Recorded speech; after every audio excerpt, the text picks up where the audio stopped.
Okay, awesome stuff. Welcome everybody. Welcome to the International School of Traders. This is the Wednesday live trading session, and we're feeling cool this side. Okay, cool. Now, enough of that, guys. We're having a beautiful day. Unfortunately, we haven't taken some of the trades today, but I will be sending trades and signals in the VIP signals group. And please do get in touch with us in terms of getting the VIP signals group, whether on WhatsApp or on Telegram. Do get in touch with us so that you can be receiving such signals. Okay, awesome stuff. Now let's get into the session. Let us look at what the market has for us today. Real quick, I'm gonna go through the economic calendar for today. And for today, we've got a couple of things going on, okay, or we've got a couple of things coming up. We've already seen some couple of news from Britain. But what's going on today? We do have this is the global composite PMI, right? And also the speech at 3 o'clock. That is the one to look out for. That is coming from the FOMC member. And then we do have the job openings at 4 p.m. South African time. That is the job openings in the US. There is a bunch of news also coming, coming at 4 p.m. We do have the ISM non-manufacturing PMI for the month of June. That is what we're looking at. And then boom, something very important tonight is happening at 8 p.m. South African time, and that is called the FOMC meeting minutes. That is definitely going to be moving the market later on today. So that is what we're looking at. Now, let us go into the very important things that we are looking at in the market technically. So I'm gonna go quickly and go to my chart and I'm going to share with you what is my plan for today.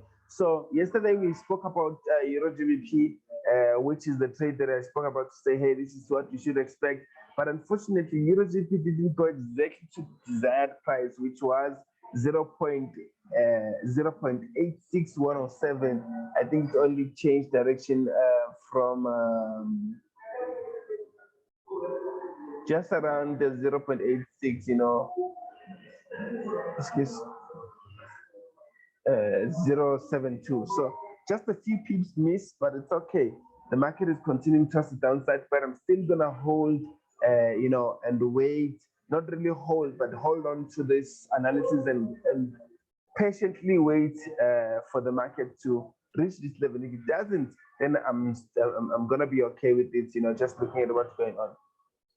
Okay, cool. In terms of USD CAD, we spoke about USD CAD yesterday, and we identified this beautiful bearish market over here, and also a trend line which a lot of retail traders will be using. I've already identified that, to say, hey, they are going to be looking to come and see this market changing direction at this market or at this level, around this level.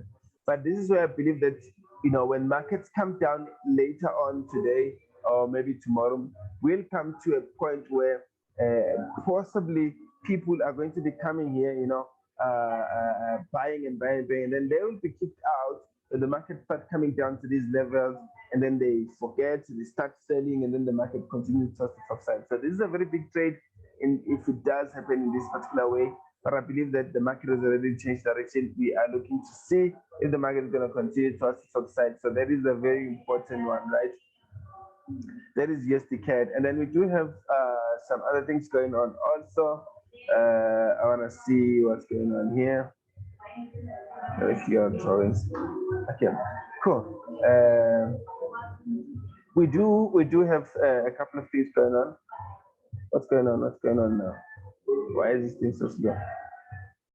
Let's look at NZD-USD. So NZD-USD, this is a much smaller time frame.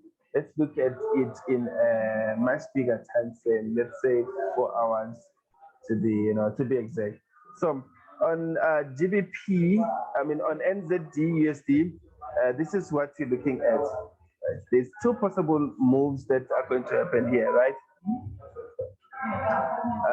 there's two possible moves that are yet expected to happen here, according to what I'm seeing. The market is falling all the way down to this point. Cool, this is a bearish market. Now we're waiting to see markets changing direction at this moment, at this point, around 0.62065. And then the last level, which if this market continues to push further towards the top side, to look out for is going to be 0.62378, which is around 30 pips from the previous level that I spoke about. So these are the two main areas that I want to look at and then take position at if the market does continue. And remember, if there is such news, if there is big news expected, such as the FOMC meeting minutes, there's a lot that can happen in the market, especially in terms of manipulation and all of those things. So you want to trade with caution in the market, right? You want to be trading with caution. So I will be sending through the signals later on today, but let's see what's going on some other trades as well. Euro USD, there's nothing much that I'm expecting except that the market is still pushing towards the downside, and I was thinking the market is already finished pushing further down, as I was still thinking that the market did continue from there, but I'm just gonna wait for a couple of levels to be achieved here, especially these levels pushing towards the top side here in this particular case right here. So Euro USD, you can just rest and look at what the market has the potential to do in the next couple of hours or anything like that. So we do have XAUSD, which is in the similar situation as well, and I won't dwell much on this one since the market is still pushing further down. I'll wait for the market to show some clear signs of a retracement. Then we can look for an opportunity in that particular case over there. And then we do have GBPSD as well, which is also pushing further towards the downside. And I believe in this case, if the market does push further towards the downside, then cool, right? Let's forget about it. If the market does continue, towards the downside. GBP JPY is the last one to look at. The market has just broken structure, towards the downside here, and I love what's going on. But I am still going to look, further and expect market to push a little bit further than this and continue towards the downside. So meaning this is what I'll be looking to see on this market, looking to see markets approaching these very important areas here, then continue towards the downside. But if it doesn't happen, okay, cool, no problem. I'm only gonna wait for markets to meet my conditions. I'm not gonna follow the market. And that's all that I'm looking at today. I am going to be sending through some couple of signals as we see them on the VIP group. And if you want to be part of the VIP group, please do send us a text on WhatsApp or Telegram. We are going to be giving you guys that VIP group where I am sending through the signals. Thank you so much for coming through. I will see you on the other side of the withdrawals. It's your one and only Kubanga Mtiani. Shalom.